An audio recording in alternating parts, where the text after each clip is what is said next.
Добар ден, крипто ентузијасти. Денес имаме доста да поминеме, со оглед на фактот дека имаме некои интересни појави од страна на традиционалните пазари и на криптопазарите, така да ќе почнеме веднаш со тоа што денес имаме вести во кој што ќе обработиме дел за очекуваната стапка на CPI и Core на инфлацијата во Америка, која што треба да добиеме сега моментално е 12 часот во 1:30. Значи, чисто само да погледнете околу тоа кога го очекуваме. Значи, истата, само момент, е објавена денеска на 14 март во 8:30 во утро, нели, практично по нивно време, со тоа што тоа кај нас би било 1 така ќе тоа е. Значи 1:30 оприлика треба да имаме нова стапка за инфлација, така да имате го тоа превид, можеби нешто малку порано.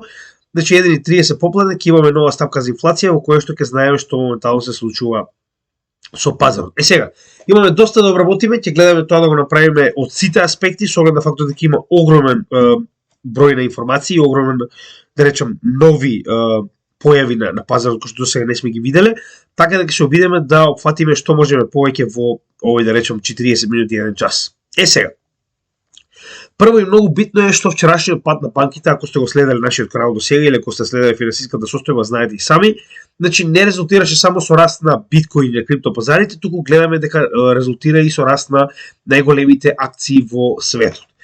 Зошто е тоа така?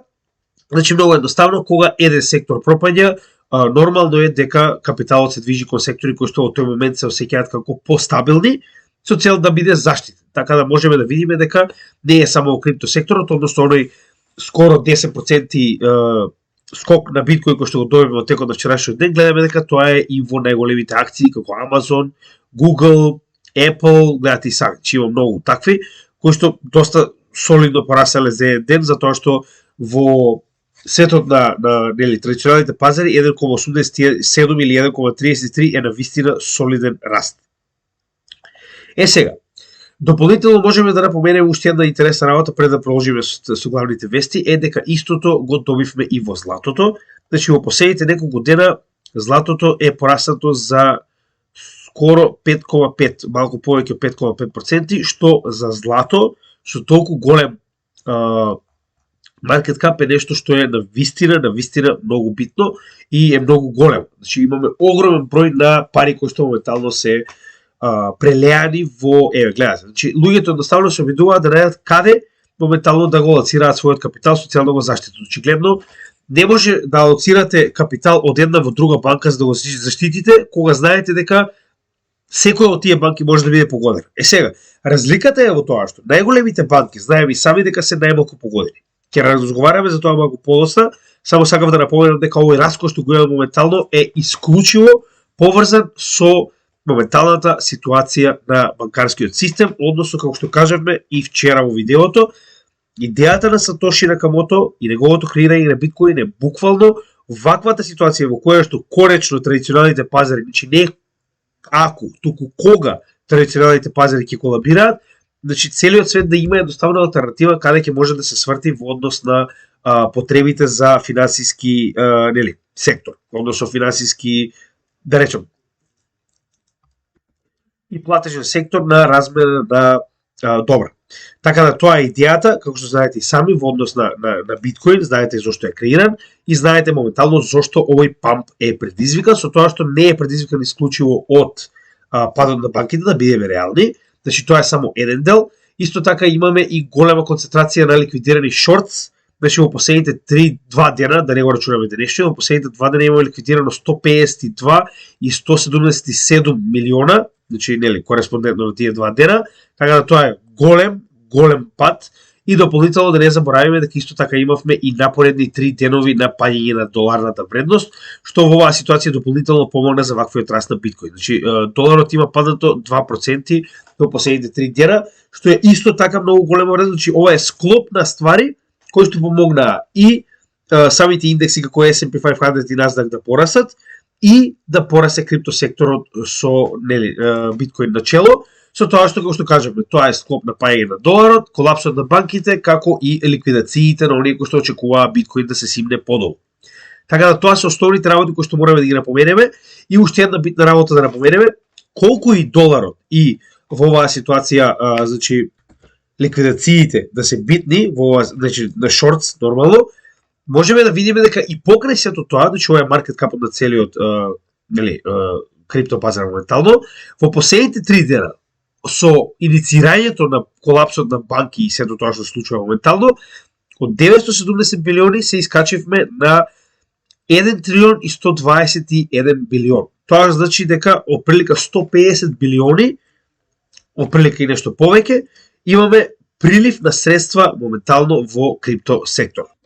Значи, колку и да имаме шортс, колку и да имаме ситуација во која што доларот паѓа, значи очигледен е приливот, зборуваме за билиони и билиони, стотици билиони кои што моментално влегле во крипто секторот како маркет кап, без разлика дали е тоа во биткоин, дали е етериум, не е битно. Битно е дека буквално оно што го очекувавме, дека конечно луѓето ќе почнат да веруваат повеќе на крипто секторот затоа што немаат избор, се случува. Може би имаат дека лимитирани избори од типот на акции, злато, како и да е, но биткоин е еден од главните избори очигледно.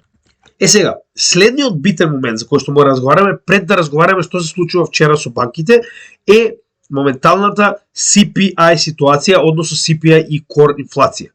Каде што мораме да разговараме што понатаму ќе се случува со овој индекс, затоа што тој е клучен за оно што ќе се случува за само една недела на 21 и 22 март, кога треба да расправа Федералната резерва за тоа дали и понатаму ќе продолжи со rate hike. Значи, bottom line, прво ќе објасниме што е моментална ситуацијата, што очекуваме, а потоа ќе кажеме кои се опциите на Фед, затоа што после се тоа што се случи со падот на банките, Федералната резерва има многу полимитирани опции од оно што досега се случуваше пред падот на SVB. Оно што прво треба да разгледаме е извештајот за намалување и изголемување на вработеноста во Америка, кој што не е исклучиво питен, затоа што ова е еден од основните два инструменти кои што ги користи Федералната резерва, со цел да одлучи дали и понатаму треба да ги крева rate hikes на оно што го позајмува на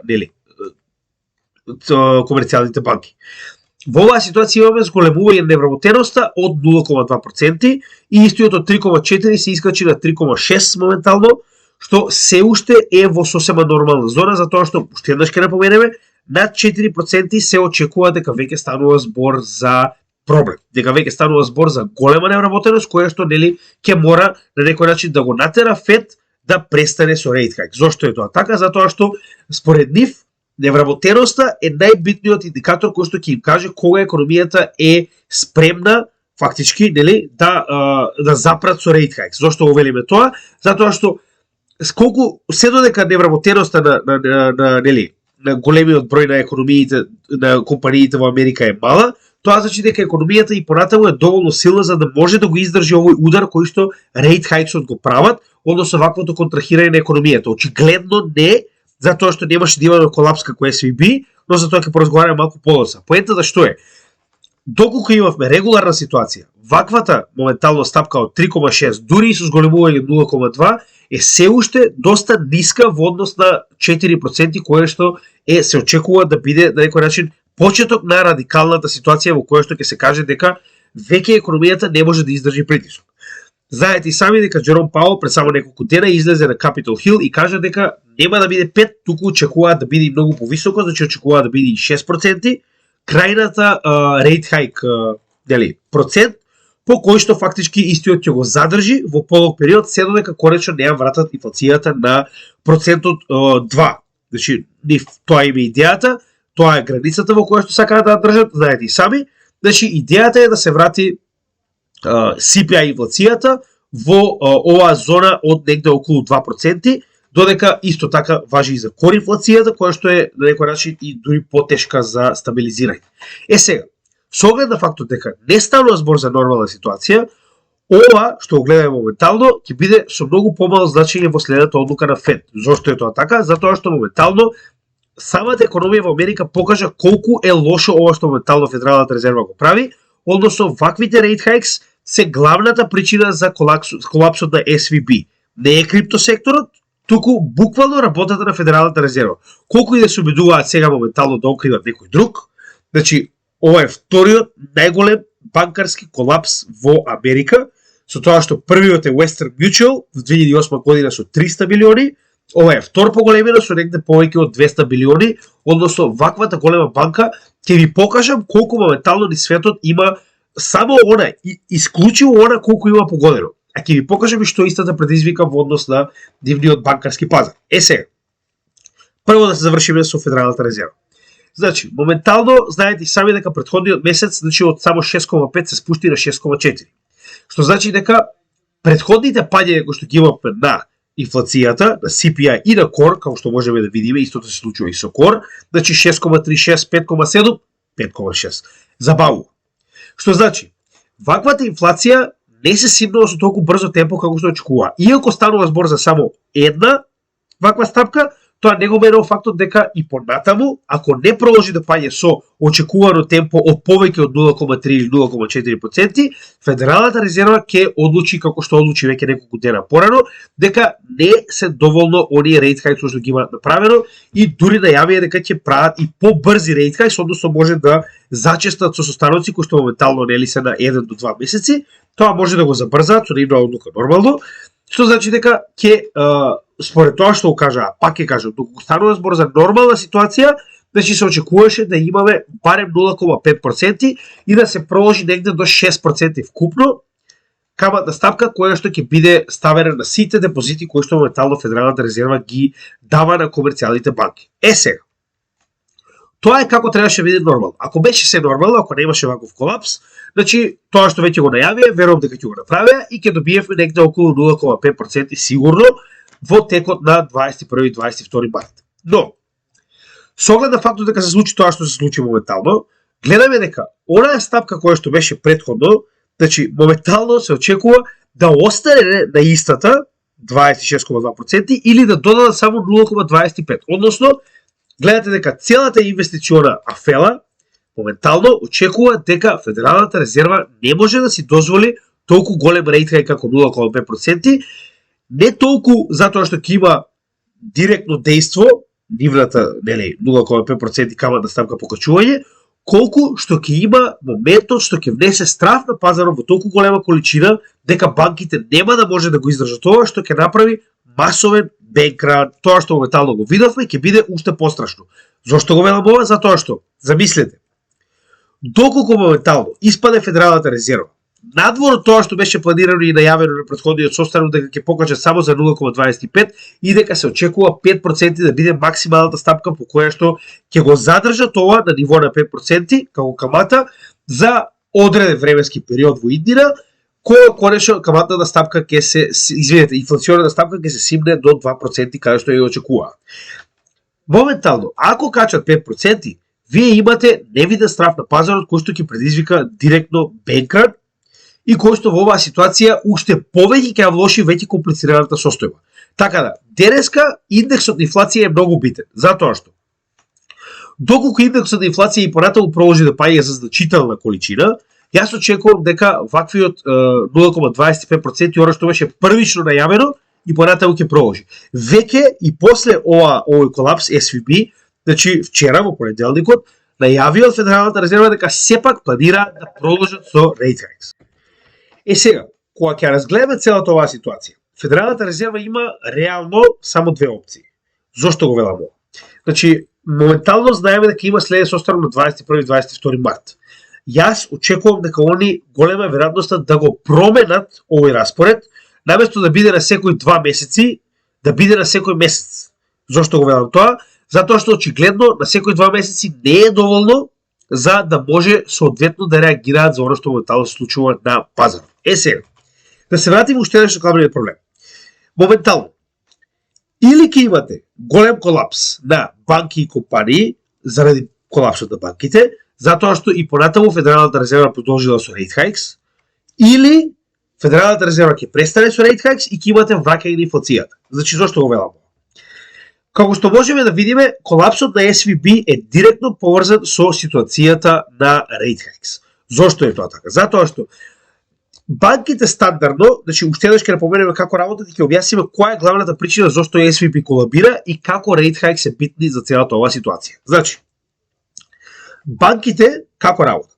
Тие земаат депозити од вас и ваквите депозити ви ги враќаат, да речем, после една година со пример 1% камата, а ваквите депозити банката ги користи со цел да даде кредит или позајмица на некого и, да речеме, ја дава позајмицата за 4%, овие 3% што се нарекува спред во Америка или кај да се рекува разлика на каматата, се уствари профитот кој што банката го прави со цел да прави ваква прераспределба на парите за тоа кој му е потребно да има депозита, кој му е потребно да има кредит. Сега, разликата е во тоа што банката одлучува на кого ќе го даде овој кредит, се разбираме.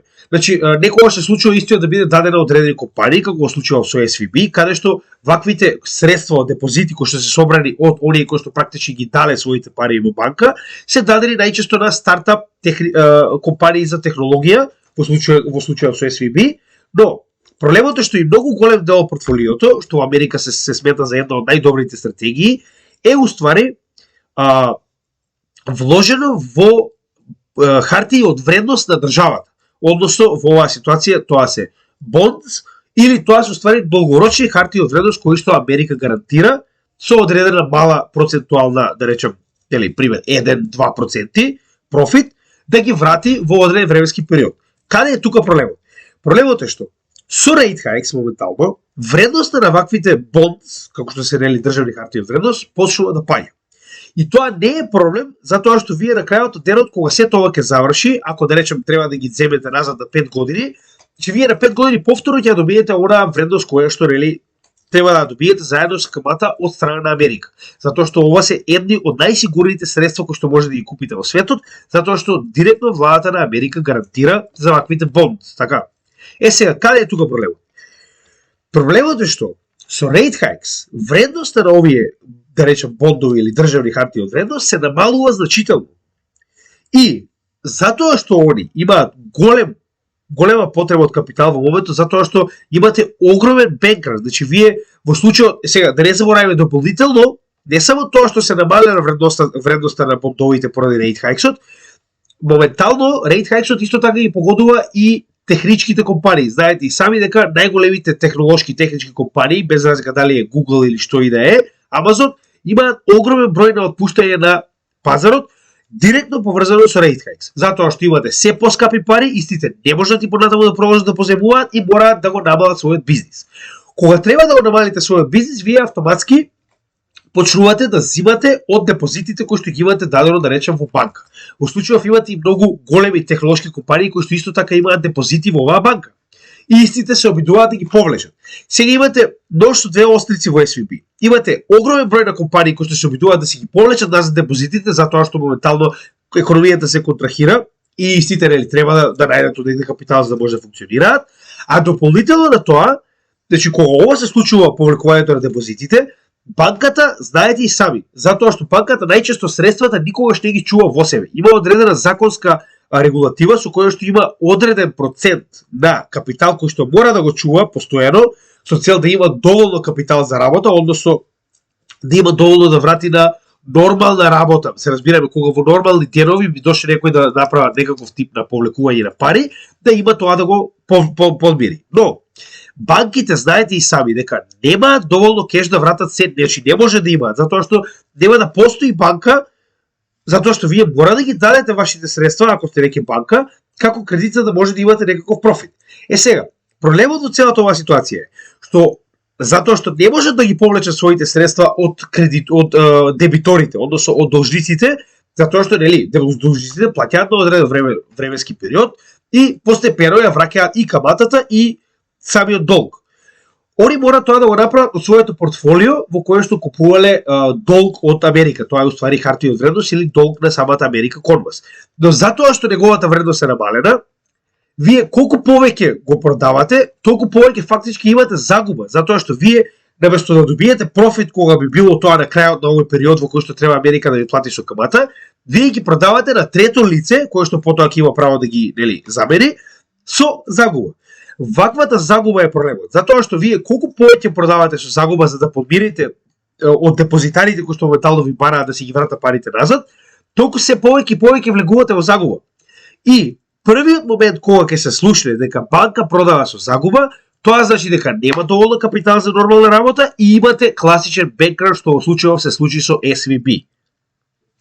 Но, уште еднаш да напоменеме, ова не е воопште ништо надвор од нормална работа на банка. Тоа е многу битно кое што треба да го разбереме во оваа ситуација. Зошто го велам тоа? Затоа што Тоа само ми покажува дека сите банки моментално во Америка го сносат истиот ризик. Што значи дека во оваа ситуација тоа само ни покажува дека и понатаму и останатите банки се во иста ситуација. Затоа што у 99% од случаевите на банките истите финансираат или истите држат портфолио кое што на некој начин исто. Што значи дека поголемиот дел од банките во Америка имаат исто вакво портфолио. Односно и тие држат хартии од вредност на Америка, односно бондс, кои што се со намалена вредност. Што значи дека ако се случи бекра на друга банка, може да очекувате исто вакво сценарио. Исто. Така да, имајте го тоа превид и затоа јас велам дека ваквиот contagion, односно зараза која што се шири од SVB е само почеток. Така да, сега да се вратиме, за жал морав да го обесам во ова, да разберете како се тоа колабирало, за да може да разберете што понатаму. Значи, доколку Федералната резерва излезе на 21 и 22, настрана од ова што моментално ќе го видиме од инфлацијата, доколку излезе со рейт хајк, колку е повисок рейт хајкот, толку поголем страв ќе имаме на пазарот и уште поголем колапс, затоа што веќе луѓето не се сигурни во силата на економијата на Америка. Очигледно, затоа и се случуваат овие бенкрани на толку големи компании и на толку големи банки. И на тој начин не страдаат само банките. Значи, вие замислете кога имате ваков тип на бенкран, огромен број на компании кои што имале своји депозити или кои што имале, да речем, дури пример подигнато кредит или што и да е, нема да може да функционираат затоа што нив средствата им се замрзнати. Банката не постои. Значи во оваа ситуација излегоа Дженет Јелен, откако рече дека нема тоа да го направи, и кажаа дека ќе биде се покриено преку средствата на FDIC, кој што е уствари она федерална за осигурување, да речем, не е институција, туку е компанија практично, корпорација, со тоа што колку може она да покрие? Зборуваме за 200 билиона банка. Колку може да покрие FDIC, да бидеме реални.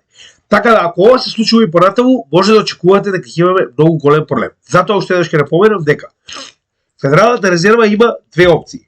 Едната е да престане со rate hikes, или да ги паузира за одредено време, или едноставно да влезе повторно quantitative easing. Разликата во 2008 година и во 2023 година е што во 2008 година немало висока инфлација. Сега имаме, како што би рекле, перфектна бура. Имате висока инфлација и имате колапс на економијата забрзан од високата инфлација. Што значи, ваквиот пат на банките, сега моментално во 2008 година, значи Федералната резерва испаднала во пресед и помогнала на целата економија со тоа што едноставно почнала да прави quantitative easing и ги намалила rate hikes за да има поевтин кеш, да има поевтин капитал. Сега моментално Федералната резерва не може да го направи тоа, затоа што ако го направи тоа и ако престане со rate hikes, моментално оваа инфлација што ја гледате ќе се врати на ситуацијата која што имавме, само да напоменеме, е овде. Значи ќе го добиеме исто сценарио. Она што успеаме да го смалиме до сега ќе престане и ќе добиеме повторен врв нагоре. Односно ќе се врати инфлацијата затоа што во моментот кога вие ќе престанете со rate hikes и ќе почнете повторно да принтате пари со цел да ја помогнете на економијата, автоматски се враќа инфлацијата назад. Што значи долгорочно ќе има многу поголема катастрофа. Додека ако продолжи со rate hikes, автоматски имате и понатаму голем колапс не само на банки, туку и на компании во Америка, затоа што ова е само почеток. Ова е веќе онаа рецесија за која што они разговараа, која што очигледно беше иницирана со падот на SVB. Што значи, денешната стапка за инфлација, доколку е, да речем, значителна и од 6,4 падне на 6,1 или 6, тоа е повторно добро за пазарот, затоа што во тој случај и се дава простор на Федералната резерва да не направи моментално rate hike, како што можеме да видиме во оваа ситуација. Значи, гледате, има 26% од луѓето кои што веруваат дека нема да има rate hike, дека ќе останеме на 4,5 до 4,75, додека поголемиот дел, 74% од прилика, веруваат дека ќе имаме 0,25. 0,5 веќе никој не очекува со оглед на фактот на падот на банките. Значи, на тој начин, доколку останеме, да речеме дека ќе се случи ова и нема да имаме rate hike, тогаш на некој начин се дава пауза на економијата во Америка да се смири, иако е висока моментално каматната ставка која што има Федералната резерва, барем ќе има време да се смири. Додека во спротивно, уште еднаш ќе напоменам, ако добиеме, за жал, не дај Боже повисока инфлација, тогаш веќе Федералната резерва нема избор освен да продолжи со rate hikes. Сега, ова што моментално го гледаме може да биде многу полошо, а тоа се зависи од денешната инфлациона стапка. Така да јас очекувам дека ако добиеме повисока или иста инфлациона стапка, очекувајте дека Федералната резерва нема да има избор. Значи Федералната резерва ќе мора да продолжи со rate hike затоа што и самите кажаат дека колапс на економијата за нив е повод проблем од висока инфлација која што може на многу подолг рок да направи проблем во нивната економија. Така да, уште еднаш ќе напоменам, вчера, понеделник, кога отворија банките, тоа што јас го кажав се случи. Значи најголемите банки во Америка.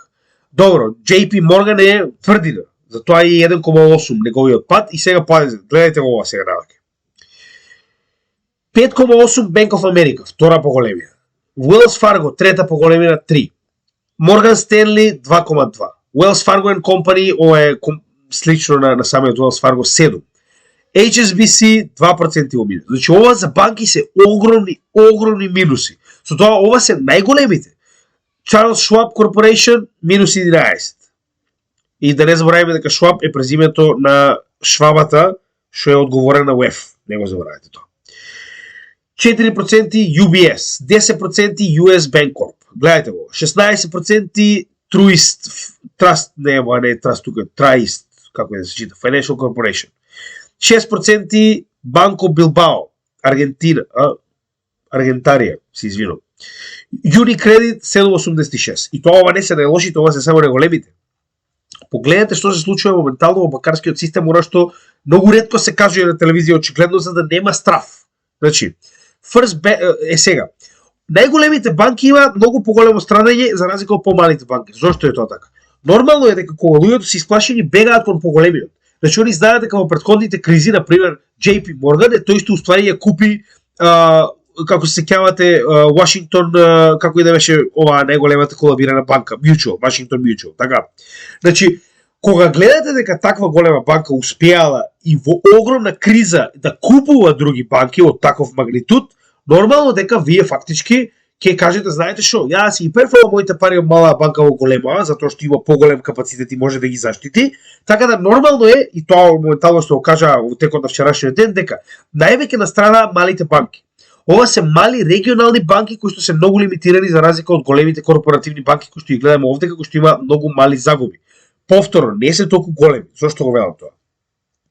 First Republic Bank 79%. За само неколку дена од почетокот на колапсот. 79% паднала вредноста на нивните акции, односно, нели, хартиите од вредност кои што се извадени, кои што се произведени од истата, нели, за своите инвеститори. KeyCorp 31%, Zions Bancorp 31%, Comerica 30%, Charles Schwab 30%. Значи ова е дополнително на тоа што и гледам моментално овде, затоа што ова е само на еден ден. Значи ова се во неколку дена од кога е почната целата оваа криза. Fifth Third Bancorp 22%, Huntington Bancshares 20%. Значи, да разбирате, и гледате, 22, 20, 10, 8, зошто е ова толку битно? Ова се огромни загуби на хартиите од вредност. Зборуваме за само неколку дена. Значи, овие банки не се навикнати да губат ни 3% во текот на една година, што се вика. Наеднаш изгубеле за неколку дена 70, 30, 20%. Тоа е огромна загуба. Значи, не заборавај. Сега, да се вратиме на состанокот. Ако се случи да не паѓа како што очекуваме и понатаму инфлацијата, автоматски, уште еднаш ќе напоменам, Федералната резерва е приморана, ќе мора да продолжи со rate hikes, ќе имате уште поголем колапс. Проблемот со банките кога пропаѓаат не е толку што банките пропаѓаат. Проблемот со банките што пропаѓаат е дека со себе влечат уште 1 тон компании кои што се зависни од овие банки. Во денешно време, за жал, овој корумпиран финансиски систем е така конструиран да не може да функционирате без банкарска сметка. Има замена за тоа, се вика крипто, но за жал се уште крипто не е толку добро адаптирано за да може да го користите во секојдневна работа, иако е сосема можно. Технологијата постои, може да се направи, може да функционира. Но вие не може да ги убедите сите ваши вработени дека треба да земаат плата во биткоин. Така, не може да ги убедите оние кои што ви наплаќаат за вода и за струја и за не знам што, дека ќе им платите во биткоин. За жал, се уште не функционира така. Но алтернативата постои, тоа е многу битно. Сега, Ова е моментално што се случува за само неколку дена со понеделничкото отварање во оваа ситуација на овие банки. Не заборавајте дека најголемиот проблем што исто така, значи во 2008 година го немавме, е тоа дека во 2008 година луѓето морале да чекаат пред врата за да си ги земат парите. Сега може да префрлите огромен број на средства со еден клик. Затоа во само еден ден 42 билиона, тоа се оприлика 1/4 од целата капитална основа на SVB се повлечени. 42 билиона. Така да, тоа, ако би било нормална банка, не може да се случи со оглед на фактот дека не може ни да процесира толку пари ако станува збор за кеш. Додека во денешно време, бенкран се случува многу појако и многу побрзо затоа што се е на копче. Значи, вие додека се свестите, едно време имате огромен страх во кој што луѓето нема да ви тропнат на врата. Они ќе ги повлечат парите, а после вие мислите му. Се разбираме? Тоа е најголемиот проблем. Сега, што се случи после SVB? Значи, мораме да објасниме некои работи, да видите зошто они моментално се обидуваат да го маскираат сето ова. Значи, вака. Моментално, што се случува во самиот главна, да речем, SVB во Америка? Значи, прво и најбитно е тоа што не може да најдат купувач. Се сеќавате и за ова што ви го кажам. Значи, две работи ви кажав и двете работи испаднаа вистините. Првата беше дека биткоин ќе скокне со оглед на фактот дека на еден или на друг начин во 2008 и 2009 година немале таква опција, моментално ја имаат, вуала, повеќе од 100 билиона во крипто за само неколку дена. Втората ситуација која што ја кажав е дека многу често се случува во ваков тип на колапси по голема банка да ја конзумира помалата банка. Односно, не само јас, туку и самата Америка очекуваше дека тоа ќе се случи уште во неделата, но за жал не можеа да најдат купувач, што е многу лошо. Тоа значи дека ако купувач не се најде за инфраструктура како SVB, која што е една од најголемите банки во Америка, со најголеми инфраструктура, сакам да кажам, имаат соодветни канцелари, имаат вработени, имаат банкомати, имаат еден куп ствари, така. Значи, ако вие не може да најдете банка да ги превземе, тоа е проблем, што значи дека има уште нешто што очигледно не се кажува, така. Нешто што ги тера овие банки да не ја конзумираат SVB, да не ја припојат кон себе си. Како што беше уште еднаш ќе напоменам, во 2008 година JP Morgan and Chase ја конзумира Washington Mutual, така. Тоа е голем проблем и се уште не може да тоа ако најде до сега и ќе го кажеа тоа. Сега, они моментално ја насочува FDIC, да речем, фонд за осигурување на депозити, да ги врати со помош на државата сите депозити на оние кои што имаат внесено пари во SVB. Со тоа што испадна и тој сенилниот, испадна и таа старата Дженет Јелен да кажа не се секирајте, се е во ред. Не се секирајте, се е во ред? Не се секирајте, се е во ред. Се разбираме? Еве го, не се секирајте, се е во ред. Ако америте ви кажуваат дека не треба да се секирате, треба многу да се секирате. Ако дојде ред Бајден да испадне да ве убедува дека се е во ред, значи дека ништо не е во ред. Значи, јас мислам дека сите што го гледате мојот канал и што прилика барем сте виделе некои работи во финансискиот систем или во политиката, кога политичар ќе испадне да ве убедува дека се е во ред, тоа значи дека многу треба да се плашите. Многу. Така да ситуацијата со SVB во Америка воопште не е во ред. Со тоа што овдека не може да најде продавач и моментално државата ги враќа средствата на депозитарите.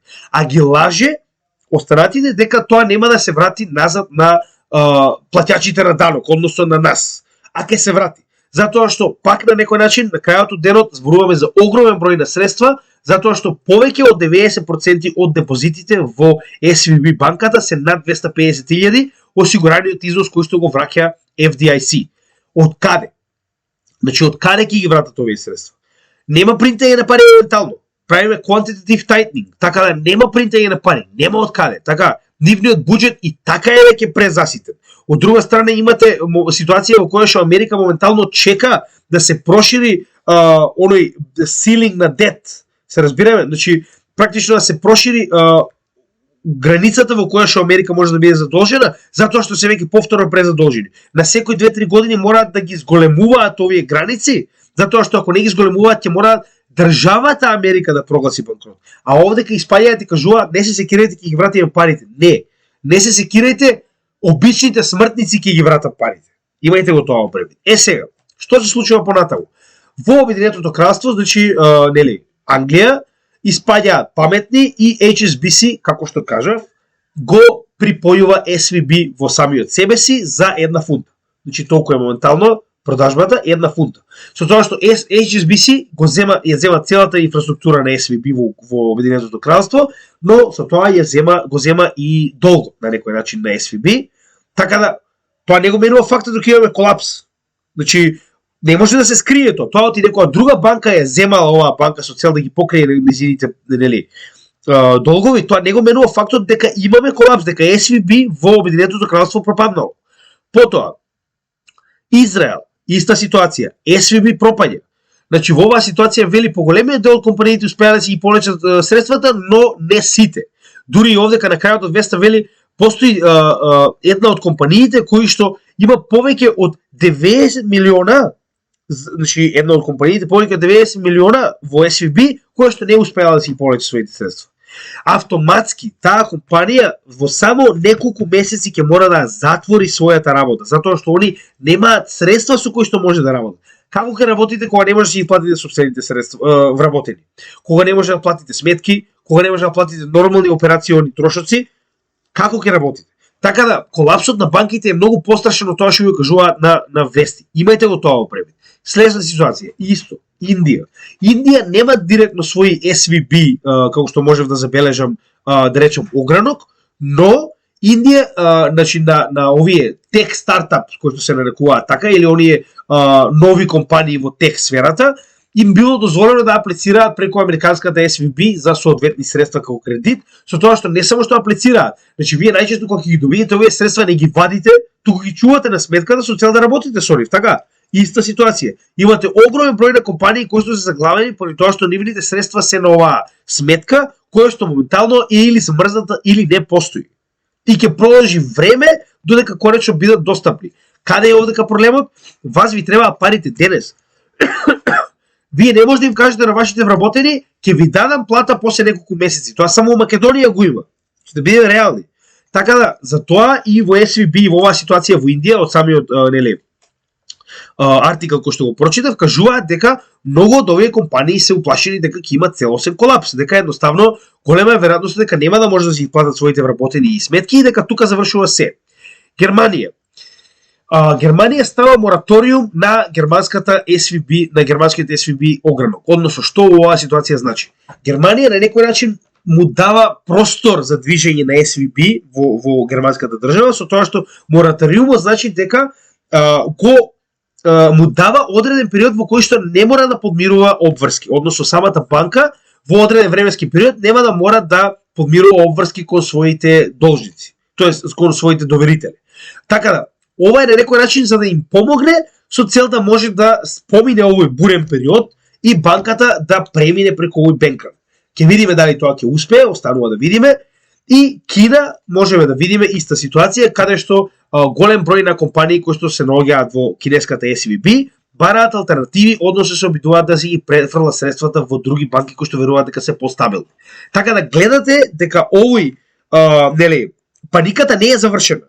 Тоа што испаѓаат политичари и обидуваат дека е завршено, тоа не е ни блиску до завршено.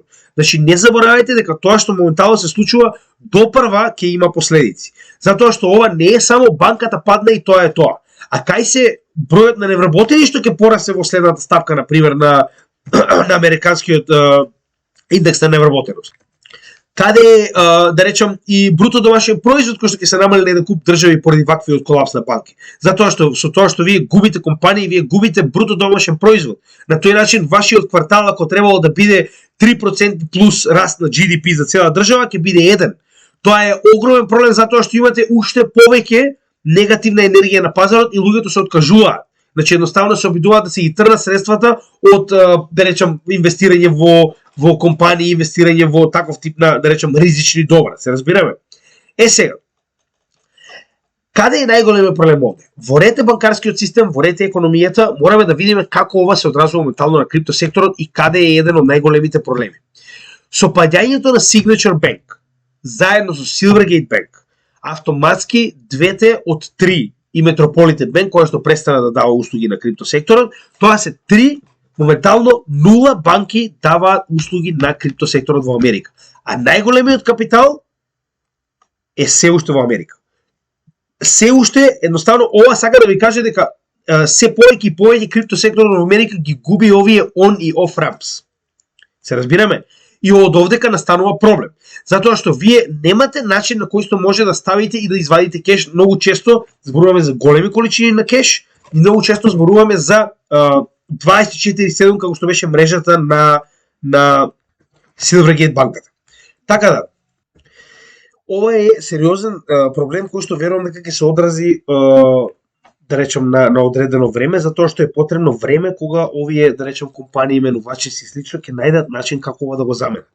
Значи како што кажавме, постои компанија во Англија, значи финансиска компанија и банка во исто време, која што се обидува да воспостави иста ваква мрежа, затоа што Англија се обидува да биде еден од најголемите хабови за крипто, но како што кажа, тоа ќе биде дури во втората половина од оваа година, така да сега за сега сен таквата мрежа не постои за да може во било кое време менувачиците и компаниите во криптосекторот да можат да испраќаат и да повлекуваат колку сакаат капитал. Така да ова е проблем. И ова е како ќе се одрази на криптосферата. Останува да видиме, затоа што на некој начин го ограничува работењето на менувачиците со оглед на фактот дека не можат многу лесно да праќаат и примаат капитал како on и off ramps. Така да со паѓањето на Signature, ова е еден од проблемите кои што ќе се појави во криптосферата. Но, уште еднаш сакам да напоменам, за оние кои што слушате дека ви кажуваат дека Signature паднала поради крипто, значи вака. Моментално овдека само сакам да ви покажам еден дел од текстот, каде што нејзиниот креатор, еве вака, значи овдека гледате го. Вика, моментално проблемите, вика, започна со голем бенкран фактички или депозит ран, односно фактички барање за повлекување назад на депозитите во касните часови на петок, што е исклучиво зараза од SVB. Односно, уште еднаш ќе кажам, колапсот на Signature нема никаква врска со крипто, иако се обидуваат тоа така да го представат, како што кажаа дека и SVB бил поврзан со крипто. Да, SVB му должи на Circle, не обратно. Значи дека во ситуацијава SVB е негативен за крипто, а не е крипто негативно за SVB. Имајте го тоа во превед. Така да моментално се обидуваат тоа да го префрлат, нели да направат како едноставно нив им одговара, но реално гледате на работите. Значи ваквиот бенкран е директно поврзан со Fed, нема никаква врска со криптосферата.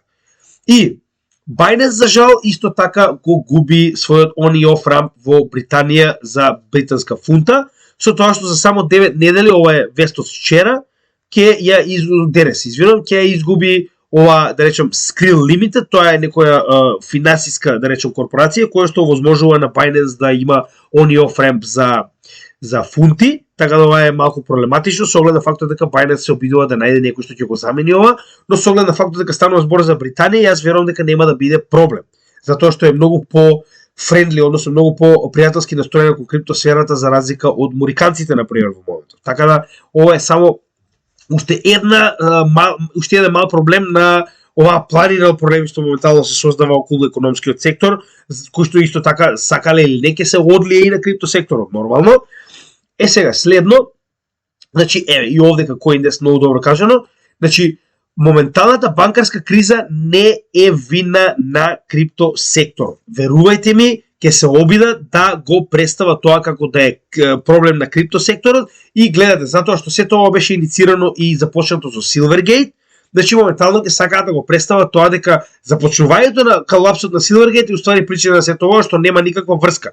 Silvergate доброволно сам поради притисокот кој што му е правен моментално од Министерството за правда и СЕК сам одлучува да престане да постои и едноставно да ги заврши своите активности како банка.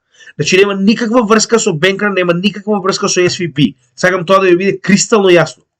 Следна битна работа која што е за нас нормално, дека поголемиот дел од стейблкоините се вратија на својот пег, со тоа што моментално USDT е апсолутен, значи шампион во оваа сфера со 58% доминација нормално, со тоа што и 100% од USDC кој што беше и најкритичниот се врати на еден пег, а не само тоа, туку и 100% од резервите на USDC се моментално во рацете на USDC на Circle, затоа што и овие 3,3 билиони кои што се затворени на SVB моментално се вратени назад во употреба на Circle, со тоа што државата гарантира за ваквите пари.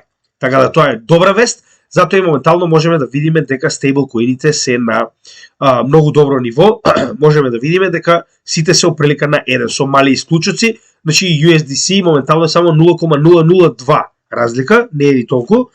Гледате, значи дури овој фракс кој да беше помал, значи гледате дека сите моментално се вратени на нормална количина негде околу 1. Значи нели секогаш имаме мала нагоре надоле. Сега, исто така да напоменеме дека колапсот на банките, што е многу битно во оваа ситуација, не е исклучиво поврзан со други компании надвор од крипто.